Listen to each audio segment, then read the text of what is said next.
For our community report, we are changing things up a bit today. My name is Hype, short for Hyperion, and I have been asked to guest host.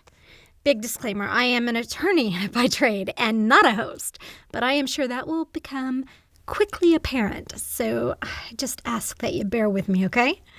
All right, let's get started.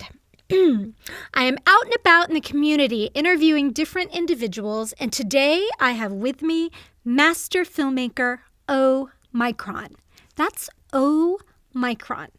And he has scored wins at all the major festivals, from Altoona Intergalactic to Sleepy Lake International to Joint Base Andrews. 56.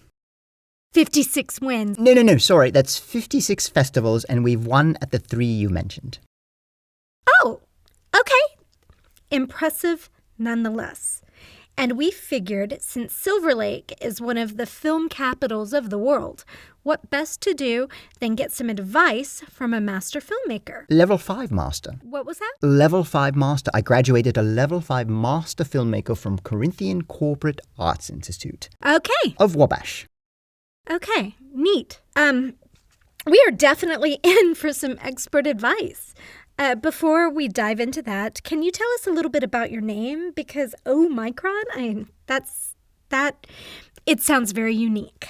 Sure. My father named me Stalin. I had no middle or last name, just Stalin. And when I turned 18, I quickly changed my name to O-Micron for understandable reasons. That must have been tough. A little bit, but fortunately my father left us when I was 3 to join a terrorist cell in Havana, so I didn't really have to deal with him much. And one of your films, The Boy Who Could Have Been Named covers a lot of this in depth. Amazingly, however, you are not here to talk about that, but instead you have a new book coming out, and please tell our audience the name of the book. How to Make a Film Without Any Money, Talent, or Effort. So, okay, we've broken down this interview session into 3 parts following the form of your book. So, financing, production, and distribution. And not surprisingly, your book imparts some wisdom to aspiring filmmakers. So today we are covering financing. Correct. So what advice do you have for the aspiring filmmakers out there? All filmmakers. Oh, okay. All filmmakers. Remember, level 5. Oh, yes. Level 5. Well, all filmmakers, what advice do you have for all filmmakers when financing their films? Right. That is such a thoughtful question. Thank you for asking it. Well, there are 3 basic mistakes nearly all filmmakers make when financing their films. And the first one relates to structure. The structure of how your film is financed. You need money to make your film, and you can get that money in various ways. You can use your own money, raise money from Wall Street, apply for grants, etc. And most filmmakers make the mistake of trying some complicated financing structure made up of equity, debt, tax credits, blah, blah, blah, blah, blah, blah, blah. But what you really want to do is structure your film investment into 3 simple tranches or 3 simple layers of investment. Old people, dentists, and credit cards. I usually get some sort of reaction there, but... Sorry. Oh, sorry. My mic was off.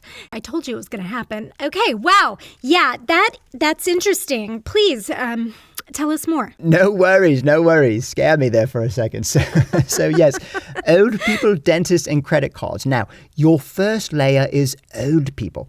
The reason for that is that old people are very receptive to cold calls, and they all love movies. Cold calls. You mean you're calling up older people and you're asking them for money? No. Offering them an investment, a film investment backed up by numbers. You explain everything to them about how the movie business works, how movies make money, and they are usually quite excited to partake. In fact, they often just like talking to people. Okay. Now, the second and third tranches, dentists and credit cards, work hand in hand. What you do is you pick a week. Excuse me. Oh, abominable. What you do is you pick a week, and in advance of that week, your filmmaking team signs up for as many credit cards as possible. Then you set up a minimum of 50 dentist appointments, and you go to each one. And as you go to each one, you go there knowing you have a guaranteed 30-minute audience with someone who is flush with cash and probably is very fascinated by the movie business. Really? Okay, well, do you get your teeth cleaned every time?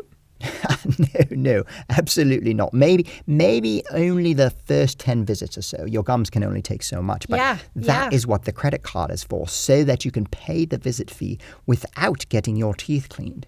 As soon as you sit down in the dentist chair, you take out your investment packet, tell them you will pay the visit fee, and voila!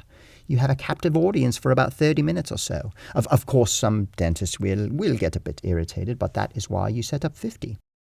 And why so many credit cards? This gets around poor credit, since limits won't be very high, and credit cards are a bit more forgiving when small amounts are involved for things like a dental visit. I mean, who is going to crack down on you for going to the dentist? Buying a big screen TV, yes, but going to the dentist, not exactly. But do you have any intention of paying the credit cards back? Oh yes, of course, but that has to wait until distribution, something we will cover later. Ah, okay. Sounds a little risky. Maybe, but a very manageable risk. I mean, if you take out 100 credit cards and maybe start making appointments with attorneys, then I think you're hitting the risk zone. But old people and 50 dentists, and you should be good to go. Now, the second basic mistake filmmakers make relates to points. Points? Yes, points. These are the percentage of the film's profits you allocate to others.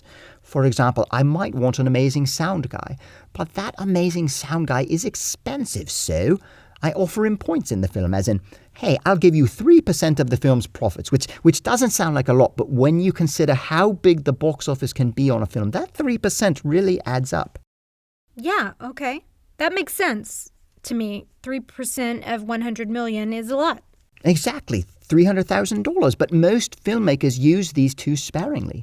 What you need to do is offer somewhere in the range of 200 to 300% of the points in your film. You will be able to afford a much higher caliber talent and much more talent. Sorry, I think I'm missing something. How can you offer more than 100% of the film's profits? 100%? What? Well, if you think about the maths of it, 200% is like 0.2 times your profits, and 300% is like 0.3 times your profits. So when all is said and done, you have a whole lot of profits left over. I mean, in theory, you could offer up to 1,000% from a maths perspective and still be okay. I've run it by several studio experts, and they agree.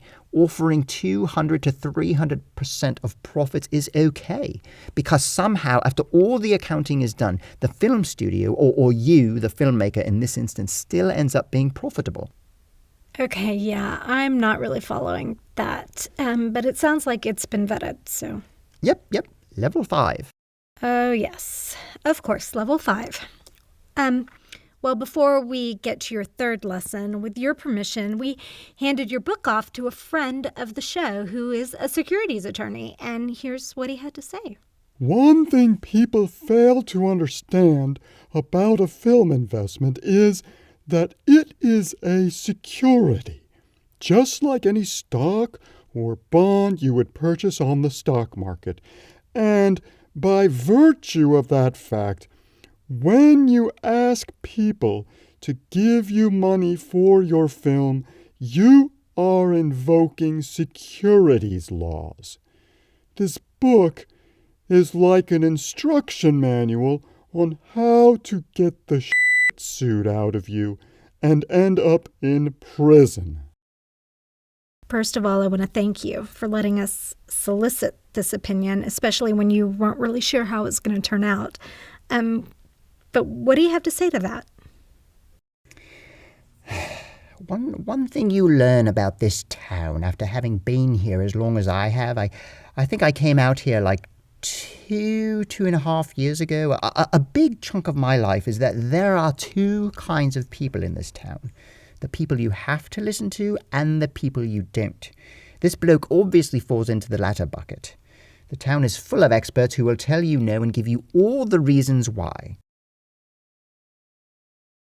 But he's a securities attorney who has been putting together film deals for over 25 years. And he is entitled to. It is a free country. I'm not going to stop him from securities attorneying, but ultimately, who do you have to listen to?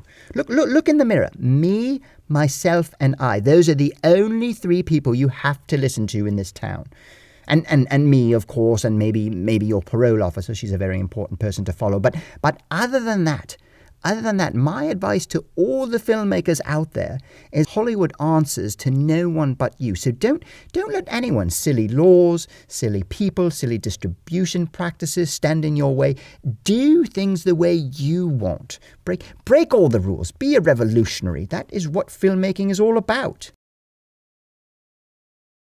Oh, and I would like to mention that I as well have a securities attorney on my side. That is not his main thing, but he is a very well-known and reputable attorney. You can see his billboards and bus signs up all over town.